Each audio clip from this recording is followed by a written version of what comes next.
Boa noite, queridos irmãos. Vamos abrir nesta noite a palavra de Deus e vamos fazer uma breve meditação. Desejo que a paz e o amor de Jesus esteja com cada um de todos que aqui vão nos assistir, vão participar conosco do pão da vida. Que a graça de Jesus encha cada coração nesta noite. Eu quero ler para iniciar a nossa meditação aqui no livro de São João, né? A palavra de Deus. Vamos abrir no Evangelho de São João, no capítulo 1. Eu quero ler o verso 14.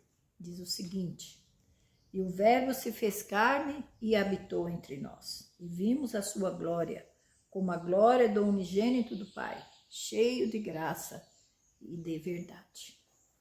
Então, eu quero falar um pouco sobre o plano da salvação. Quero meditar com vocês.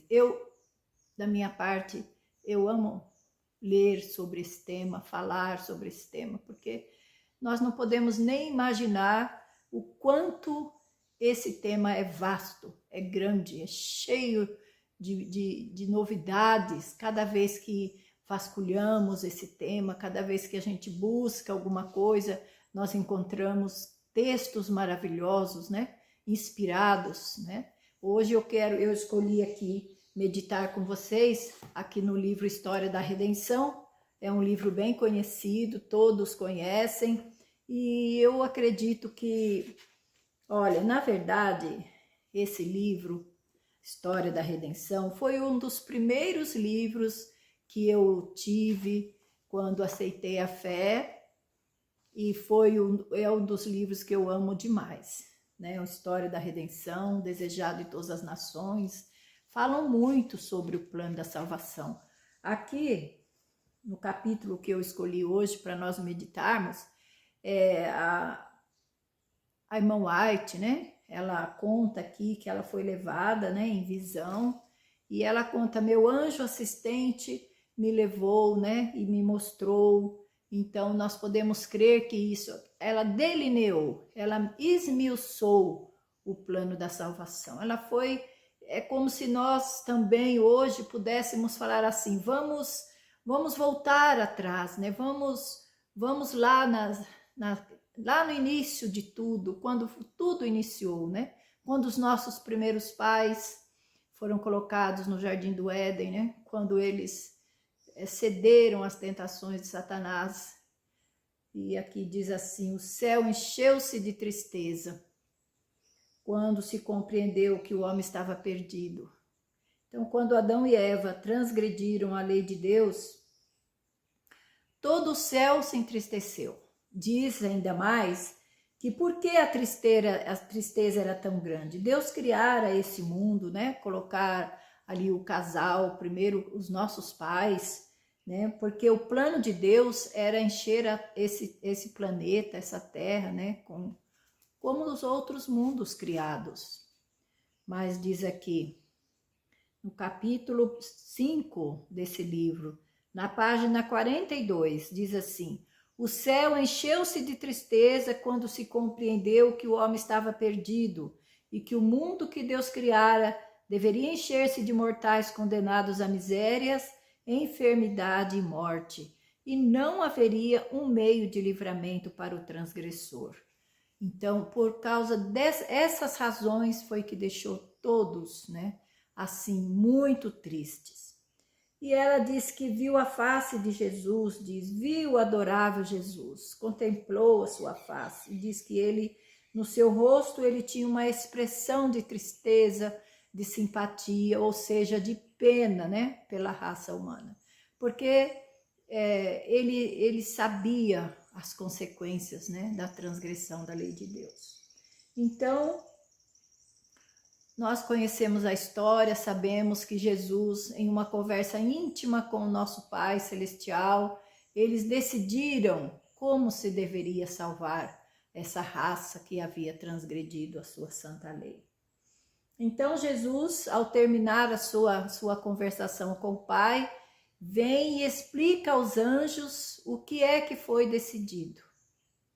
Então, foi decidido assim, que ele, Jesus, o Filho, né, que tomou o lugar de filho, ele haveria de vir a esse mundo e morrer no lugar do pecador, morrer em nosso lugar. E ainda diz, Jesus explicou para os anjos que eles também teriam a sua parte nessa obra, eles também fariam parte desse plano, né, para salvar o homem da destruição eterna. Mas olha o que Jesus acrescentou, né? Ele diz assim, é que poucos apenas, quero ler bem desde o início da frase, ó. A princípio, os anjos não puderam regozijar-se, pois seu comandante nada escondeu deles, mas desvendou-lhes o plano da salvação.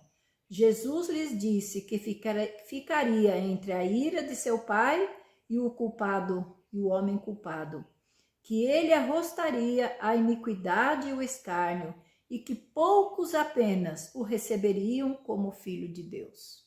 Poucos, olha, irmãos, poucos o haveriam de reconhecê-lo como filho de Deus.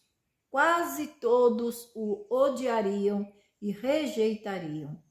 Ele deixaria toda a sua glória no céu, apareceria na terra como um homem, humilhar-se-ia como um homem, familiarizar-se-ia pela sua própria experiência com as várias tentações com que o homem seria assediado, a fim de que pudesse saber como socorrer os que fossem tentados, e que finalmente, depois de sua missão como ensinador se cumprisse, seria entregue nas mãos dos homens e suportaria quantas crueldades e sofrimentos Satanás e seus anjos pudessem inspirar ímpios homens a infligir, que ele morreria a mais cruel das mortes, suspenso entre o céu e a terra como um pecador criminoso, que sofreria terríveis horas de agonia com que o sofrimento físico de nenhuma maneira se poderia comparar.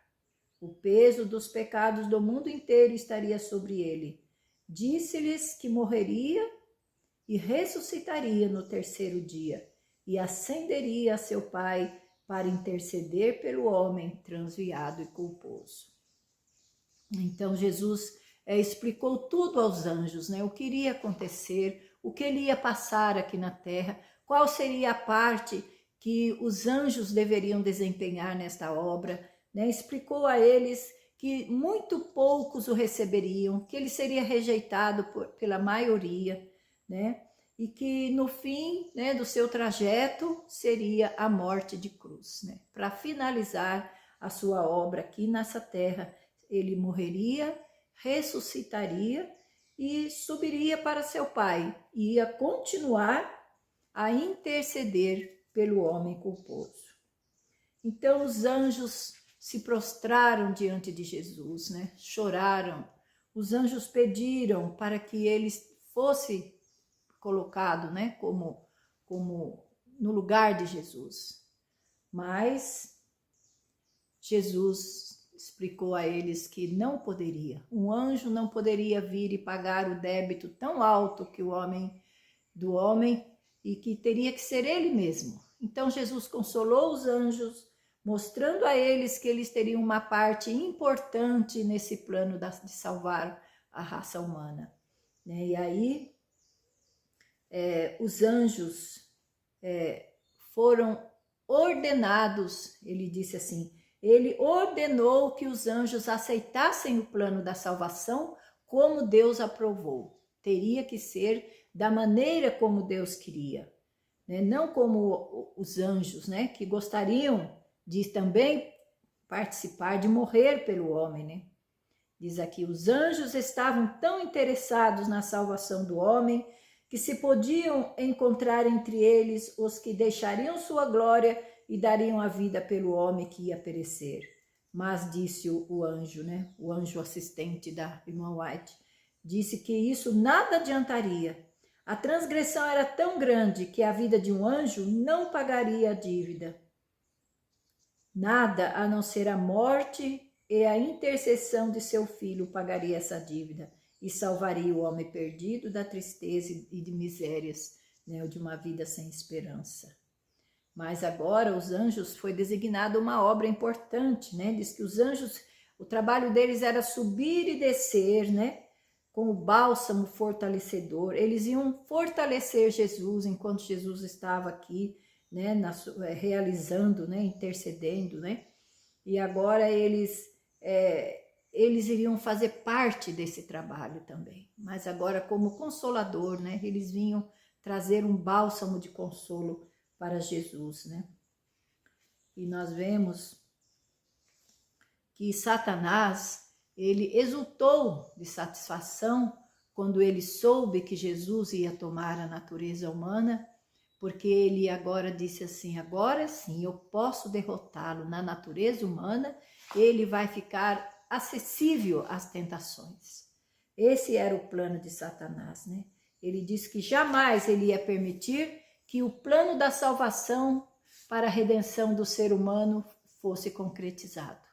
Então vocês podem imaginar quanta maldade Satanás idealizou, né? Quanto ele usou os seres humanos a seu favor para desanimar, para machucar, para fazer Jesus chorar muitas vezes, né? E aí nós vemos que quando esse plano já estava resolvido, da salvação de Adão e Eva, né, e da sua descendência, foi agora comissionado, né, uma comissão de anjos para ir falar com Adão e Eva, porque eles também estavam muito tristes, né, eles tiveram que deixar o Éden. Nós sabemos pela história que Jesus, ele foi até o Éden, né? Ele chamou por Adão e Eva e eles estavam escondidos, né? Com medo de ver a face do Pai. E aí Jesus fez uma pergunta para ele muito interessante. E Jesus perguntou assim, onde vocês estão? E eles responderam, estávamos escondidos porque estávamos nus. Mas quem mostrou para você que você estava nu? Então, Jesus não era para receber informações, né? Era para saber da boca de Adão o que aconteceu, porque Jesus já sabia. Mas Jesus fez essa pergunta a Adão para trazer a Adão a responsabilidade do que ele fez, né? Jesus queria que Adão falasse com sua própria boca o que ele tinha feito. Mas, na verdade, eles não compreenderam os terríveis resultados da sua ação. E aí o que aconteceu? Ao invés de Adão mostrar arrependimento, ele acusou Deus, né? A mulher que tu me deste me fez comer da fruta e eu comi. Foi falar com a mulher e a mulher respondeu também, a serpente que tu criaste, ela me enganou e eu comi a fruta. Então, nós vemos que o pecado traz esse mal, né, em nós, esse mal do pecado, hoje ele é assim inerente na nossa carne, né? Ele faz parte da nossa natureza pecaminosa. E Adão e Eva, assim que pecaram, já se tornaram assim, culpando Deus por tudo. Como nós vemos hoje em dia, né? Tudo eles falam, toda desgraça é Deus, né? Deus permitiu, Deus fez, né? E Deus não tem parte no mal. E agora, nós vamos ler aqui um trecho que eu acho assim, tão lindo, né? Quando os anjos foram ter com Adão e Eva e foram lá conversar, contar o que é que tinha sido decidido, né? O que é que vai acontecer daqui para frente, como vai ser a vida de vocês daqui para frente, né? Então tem um trecho aqui na página 48 que diz assim, ó, Adão foi informado que a vida de um anjo não podia pagar o débito. A lei de Jeová, o fundamento de seu governo no céu e na terra, era tão sagrada como ele próprio. E por esta razão, a vida de um anjo não podia ser aceita por Deus como um sacrifício por sua transgressão. Sua lei é mais importante a seus olhos do que os santos anjos ao redor de seu trono. O pai não podia abolir nem mudar um preceito de sua lei para socorrer o homem em sua condição perdida. Mas o Filho de Deus, que em associação com o Pai criara o homem, podia fazer pelo homem uma expiação aceitável a Deus, dando sua vida em sacrifício e arrostando a ira de seu Pai.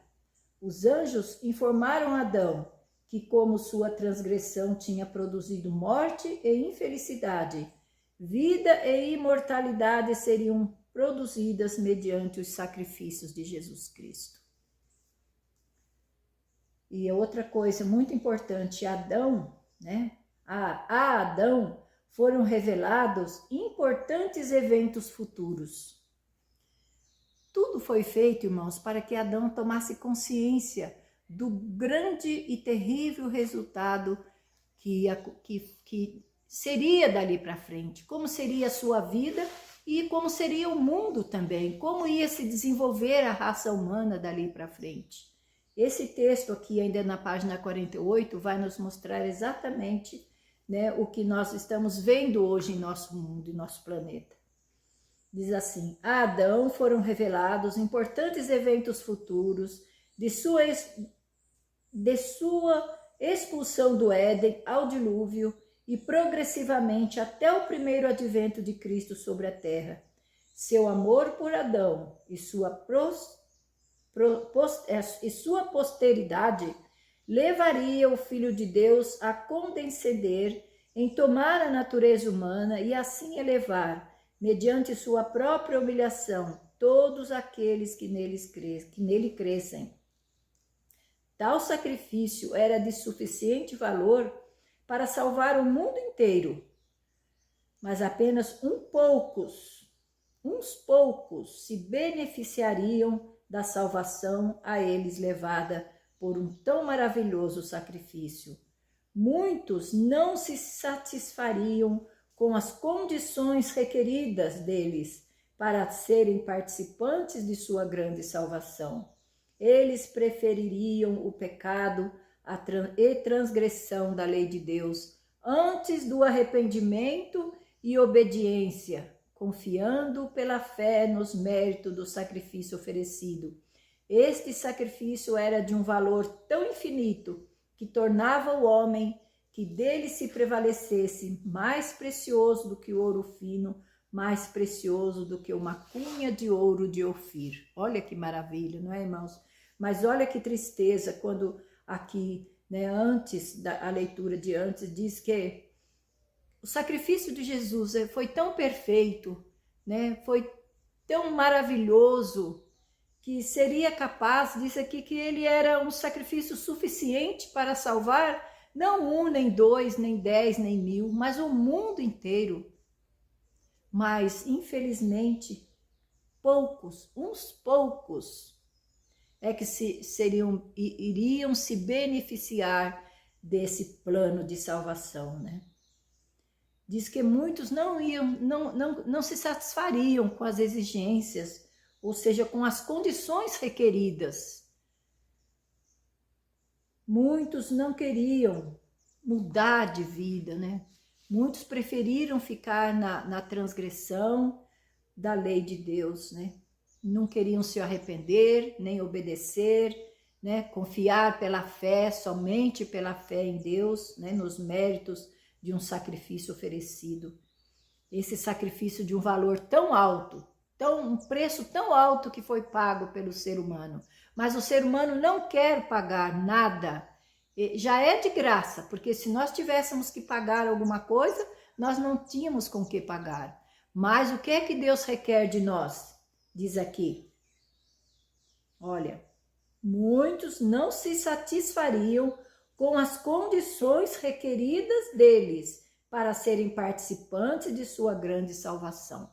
Então, Deus pede uma coisa de nós, irmãos. Deus pede que nós sejamos obedientes, que nós deixemos a vida de pecado e comecemos a trilhar uma vida diferente. Uma mudança de vida é exigida de cada um de nós, né? O texto segue. Olha para vocês verem que importante. Adão foi transportado transportado através de sucessivas gerações e viu o incremento do crime. Ele viu da culpa e a degradação, porque o homem render-se-ia às suas fortes inclinações naturais para transgredir a santa lei de Deus. Foi-lhe mostrada a maldição de Deus caindo cada vez mais pesadamente sobre a raça humana, sobre os animais e sobre a terra, por causa da contínua transgressão do homem. Viu que a iniquidade e a violência aumentariam constantemente. Contudo, em meio a toda a maré da miséria e infortúnios humanos, existiria sempre uns poucos que preservariam o conhecimento de Deus e permaneceriam imaculados em meio à degeneração moral prevalecente. Adão foi levado a compreender o que o pecado é: transgressão da lei. Foi-lhe mostrado que a degenerência moral, mental e física seria para a raça o resultado da transgressão, até que o mundo se encheria com a miséria humana de toda espécie.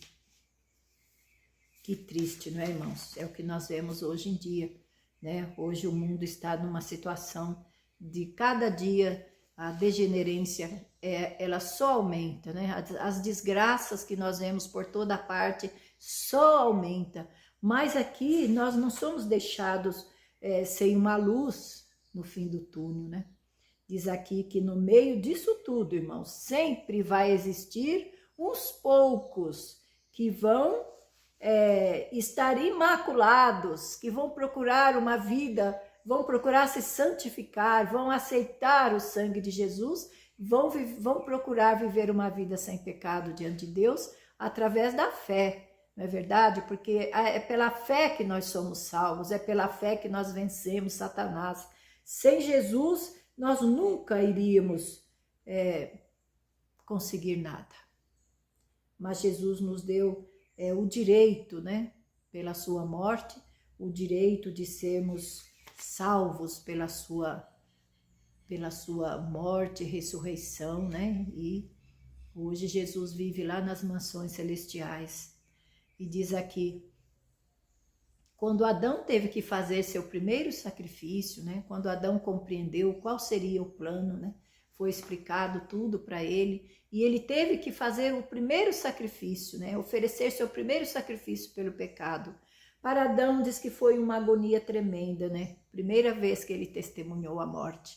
Adão pôde sentir o peso, né? O que seria, né?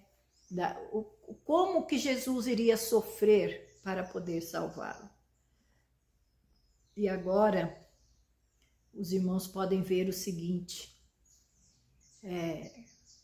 quanto Adão viu todas as desgraças que hoje nós presenciamos. Ele viu desde a sua saída do Éden até o dilúvio, e do dilúvio até o primeiro advento de Jesus. Ele viu Jesus sofrendo, morrendo, ressuscitando.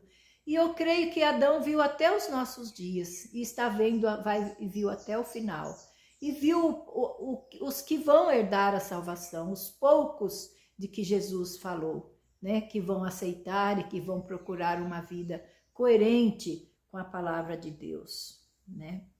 Eu achei assim esses textos muito lindo. Por quê? Porque, irmãos, nós dependemos disso, desse conhecimento. Vamos procurar entender o valor do sacrifício que Jesus fez por cada um de nós, né? A sua morte, a sua ressurreição. Nós podemos olhar para Jesus, ver, ler e não ter noção da imensidão desse sacrifício. Eu quero ler, para a conclusão da nossa meditação aqui, eu quero ler aqui nessa apostila, o Deus Triuno, na página 30, tem um texto que eu também achei assim, bem assim, de acordo com o tema que nós estamos estudando aqui. Esse texto fala sobre Jesus também. e diz assim, olha: pretendem muitos que era impossível Cristo ser vencido pela tentação. Neste caso, não teria sido colocado na posição de Adão. Não poderia haver obtido a vitória que aquela deixaria de ganhar. Por quê, irmãos? Muitos creem que Jesus não veio na humanidade de Adão. Nós sabemos que Jesus veio, Jesus tomou, diz que ele se fez carne, né? Jesus, o Verbo, se fez carne e habitou entre nós. E aí muitos dizem que Jesus não veio com essa natureza de Adão. Sim, Jesus veio na mesma posição que Adão tinha lá no Éden. Adão, se ele quisesse, ele teria vencido, né? Pela fé, pela confiança na palavra de Deus, teria vencido. Mas agora Jesus veio na mesma situação de Adão. Por quê? Porque Jesus disse, nós lemos lá no texto, que ele viria a esse mundo familiarizar-se com tudo que o ser humano precisa, porque aí ele estaria apto, ele ia saber quando eu suplicasse, quando eu chorasse, quando eu pedisse, ele ia saber o que é que eu estou passando. Se não fosse assim, como que ele iria saber o que eu estou passando se ele não passou antes de mim, né? Então o texto diz aqui: não poderia haver obtido a vitória, aquela vitória, né, que ele ganhou na cruz. Aí diz assim: se tivéssemos, em certo sentido, um mais probante conflito do que teve Cristo, então ele não estaria habilitado para nos socorrer. Mas nosso Salvador se revestiu da humanidade com todas as contingências, com todas as indulgências da mesma, tomou a natureza do homem com a possibilidade de ceder à tentação. Não temos que suportar coisa nenhuma que ele não tenha sofrido. Então foi isso que Jesus disse, explicou aos anjos lá no céu ainda antes que esse plano fosse executado. Jesus explicou aos anjos que ele teria que vir. Ele teria que ser um homem aqui entre os homens. Ele teria que passar por todas as experiências e de tentações, porque só assim ele estava apto a nos ajudar hoje. Então, não há por que temer, né? Não tem assim nada que podemos passar aqui nesse mundo que Jesus já não passou e está apto para nos ajudar, para nos fortalecer. Ainda continuando, diz assim: os que afirmam que era impossível Cristo pecar, não creem que ele realmente tenha tomado sobre si a natureza humana. Mas não foi Cristo realmente tentado, não somente por Satanás no deserto, mas no decorrer de toda a sua existência, desde a infância até a varonilidade. Então ele sempre foi tentado por Satanás, de criança, né, jovem, adulto, todas as fases da vida Jesus passou por tentações de Satanás. Jesus foi isento de todo pecado e falha. Não houve um só vestígio de imperfeição em sua vida ou em seu caráter. Ele manteve pureza imaculada sob as mais probantes circunstâncias. É verdade que ele declarou-se: ninguém é bom senão um que é Deus, né? São João 18, 19. Mas ele também disse: eu e o Pai somos um. João 30, 10, 30. Jesus fala tanto de si mesmo quanto do Pai como sendo Deus e reivindica para si perfeita justiça. Deus permitiu que enfrentasse os perigos da vida em comum com toda a alma humana. Combatesse o combate como qualquer filho da humanidade o tem que fazer, com risco de fracasso e de ruína eterna. Pudesse Satanás, no mínimo, particular, ter levado Cristo a pecar e teria esmagado a cabeça do Salvador, como se Deus apenas pôde tocar-lhe o calcanhar, tivesse sido tocado a cabeça de Cristo e teria perecido a esperança da raça humana. A ira divina teria sobrevindo a Cristo, como sobreveio a Adão. Cristo e a igreja teriam ficado sem esperança. Olha que triste, né, irmão? Jesus sabia dessa responsabilidade de salvar o pecador, porque ele ia tomar uma natureza, embora sem aquela natureza que Adão tinha antes do pecado, né?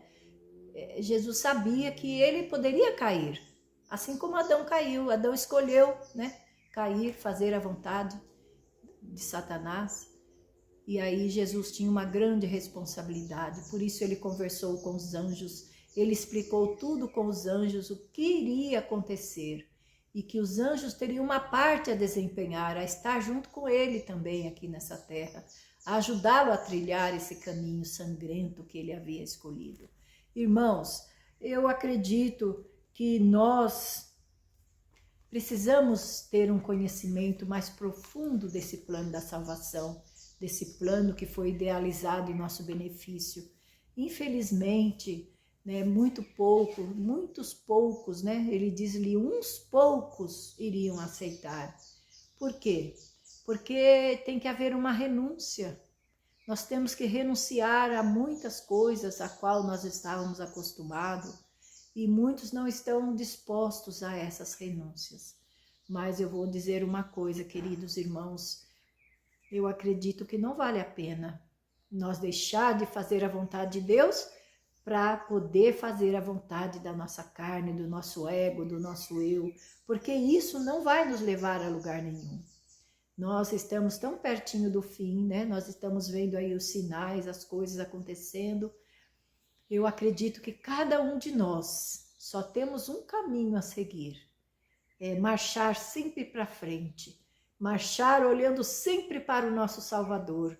Porque o amor de Jesus foi tão grande, tão imenso, que o seu sacrifício tão perfeito, a sua obediência tão perfeita, que poderia salvar o mundo inteiro. Se o mundo inteiro se arrependesse, haveria lugar, haveria espaço, haveria bênção para todo esse mundo. Mas ele diz, infelizmente, só os poucos é que vão aceitar. Mas no meio de toda essa turbulência, a gente vê que sempre Deus teve seu povo, né? Poucos, mas sempre existiu. Que eu possa estar aqui no meio desse povo, que você possa fazer a sua escolha, participar. Nós sabemos que nós estamos ainda numa vida muito boa, né? Mas nós vamos enfrentar, o caminho está cada dia se estreitando mais e nós vamos enfrentar perigos grandes, mais daqui uns tempos, né? Não sabemos quanto tempo. Mas se confiarmos em Jesus, né? Nós sabemos que a vitória está com Ele e se nós estivermos com Ele, realmente seremos também vitoriosos. Que Deus abençoe muito você, te dê assim forças, né? Muita fé, muita paciência e muita decisão nesse momento final da história dessa terra. A história da redenção, nós temos assunto para falar uma noite inteira, um dia inteiro, e vamos falar isso pela eternidade sem fim. É um assunto que nunca vai se acabar. Que nós possamos nos deleitar nessas coisas tão maravilhosas.